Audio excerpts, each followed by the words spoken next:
So, good day to you, sir. I am Sheila Ikaga. So, what I have learned about understanding the self problem. So, I've learned that having a clear understanding of one's thought and behavioral patterns help us understand other people. So, the ability to emphasize, facilitate better personal and professional relationships. So, to know yourself is one first priority.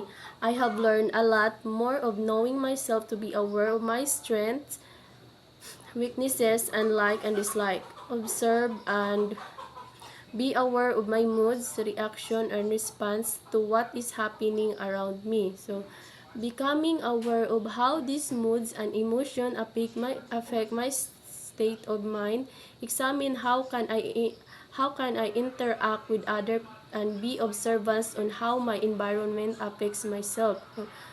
So when it comes to human identity, self-awareness is important. When we have a better understanding of ourselves, we are able to experience ourselves as unique, separate individual.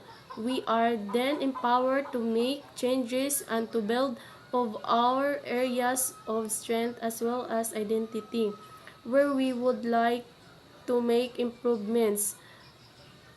Also, in online identity, we should also put our mind that we think I think before you click kay unahon sa nato og kanang kanang unsa ang nagkanang unsa ang panghitabuan na ba, usa ta magmarites, and then kanang di ta magjama-jama o kanang post sa social media about sa mga kanang mga memes nga di naangay ika-shared ana. So be mindful when it comes to social media kay karong panahon na daghan nagjaga-jaga, daghan nagpatuo-tuo.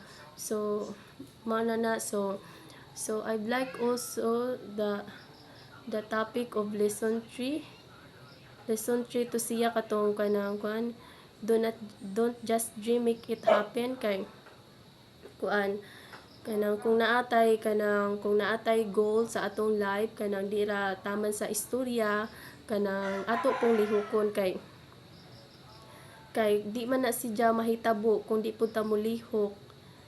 Also, the self in Western and Eastern thought, I have realized that Eastern is represent only the Asia, and the Western is represent Europe and Northern America.